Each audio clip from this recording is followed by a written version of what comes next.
Hello, my name is Joanne Knight. Welcome to the barn. Today we're going to talk about the last two rows of my Pay It Forward quilt. You'll be able to see in these two mock-ups a little bit more of the white background that I talked about throughout this little series of videos. This 10th and 11th row were the two outside rows, and so you're going to see more of the white area quilting. Remember that I repeated this going round and round the quilt like a round robin. On row 10, the very first block is this one right here, and it may not make a whole lot of sense to you until I show you the picture. It was done by Stephanie Struthcraft, and these are the patterns that I used in that particular block. And I also did a pearl apply going around the corners of the block. So if we look at the picture of it, this is what it looked like. And this is one of the reasons why I make these design decisions. Steph had put a little stripe, small border around the outside of her block to kind of frame that block. And I didn't want to put the quilting pattern all over the entire block. So it was really easy just to do an apply line and make those pearls a little bit smaller, and then that way they framed the block. You also had these white parts in here that I kind of wanted to highlight a little bit because the quilting would show on them, and so that's why I chose another pattern that had pearls on it to be able to mimic that pearl frame. And then the background areas were just going to be texture to be able to show that there was some quilting in there, but not really be the focal point of what that block is. So that's what I did in her block right there. This block right here by Jody Townley, those patterns are this one by Anita Shackelford and this one by Joyce Lundrigan. I did a boundary. You can see the boundary right here, and I placed this pattern inside that boundary. You can do pattern to boundary to be able to put that in there as long as you make sure that you have the outside boundary selected. So when I put it in, I did some adjustment on it. If I go to F8, you want to pull these corners into the corner of the block, the corner of the pattern into the corner of the block so that it hits that corner nice and neat like that, but be careful not to pull the pearls or the buckeyes out of shape. I also liked it because this corner of the inside was off of the inside boundary that I drew. So once I got that the way that I wanted it, all I had to do was just do a fill inside, and you can see that now that puts a little rib frame around that block. So there really wasn't a whole lot of thinking to do on that one. And this is what her block looked like, her pieced block. I just liked the look of the corners going into this kind of fleur-de-lis look because there was a different color fabric there. And then it added texture in the north, south, east, and west parts of that. So that's what I did on that block. The last block in row 10 kind of has a story to tell. This is Judys Block, and it is a churn dash block.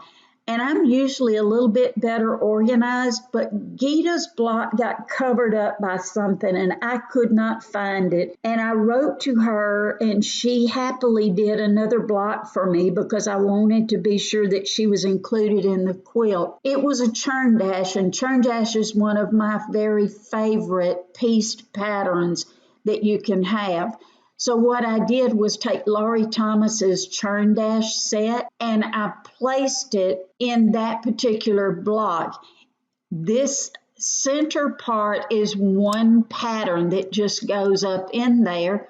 This is the middle, and then for the outside edges, I selected the triangle, then I held down the control key and selected the rectangular pattern, and I'm going to click it on the grid so you can see it. I'm going to go to draw pattern, and if I go clockwise, what that does is just place those patterns in the outside edges of that background just like that, and they sew continuously.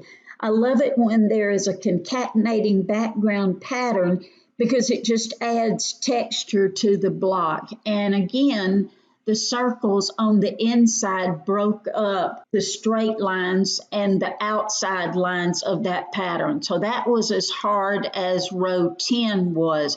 The textures are all good, the density is all good, but this was an easy row to do. Row 11 is my last row, and this is a lot of the white space. This particular row only had 2 blocks in it. This one right here, which belonged to Kim Medlock, and what I did on it, it's again a churn dash, but it has a little extra element in the corners that has a pieced triangle in those corners. So I used this pea pod pattern by Laurie Thomas and placed it in the blue areas. Then I did a little bit of a Greek key look to be able to go in these white areas. The outside corners were done with this pattern right here. Thank you. Give me that one. And it's another churn dash pattern by Laurie. And what I did on this one was just put it in there 3 different times. Because the blue was a different color, then I took just this little pattern with the pearl in it and put that in the blue, which kind of picked up the pearls that were in the pea pod pattern in the center. So this one had kind of a Greek key kind of modern look to it, and the whole quilt pretty much did. On the last block on that row, this block is Norma Reel's block, and this is what the quilting looked like on it. I liked these modern patterns right here by Nancy Hackey. They're part of her Wonderfeel set, this group right here, and what I like so much about them is they're point to point, which makes them really easy to put in. But the other thing is, when you select that pattern, if you go to nodes and you need to pull that pattern out a little bit with snaps off, please, it's really easy to pull that pattern out and adjust it. And that's really nice whenever you're working with one of those patterns. She has a whole set of those patterns in different configurations. Some of them are half square triangles and some of them are regular triangles, but I've used them a lot in different places. This little channel pearl pattern is by Joyce Lundrigan, and it's one of my favorite ones to use. It's a half square pattern, and it also clicks out point to point. So concatenating, that was really easy just to go around the outside of that particular block. This is what the piecing looked like on that block, and this is what the quilting looked like whenever I got finished with it.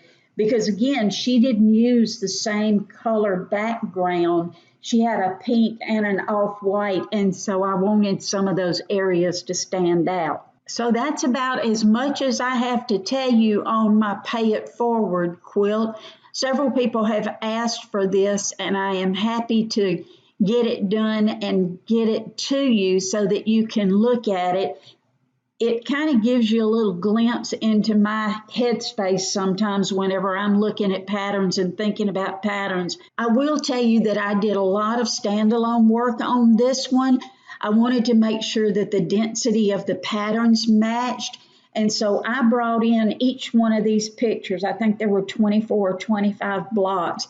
And each one of them came in as an image. And as I laid patterns on them, I would go back to the initial quilt group and I would place those patterns to make sure that all of the density mattered.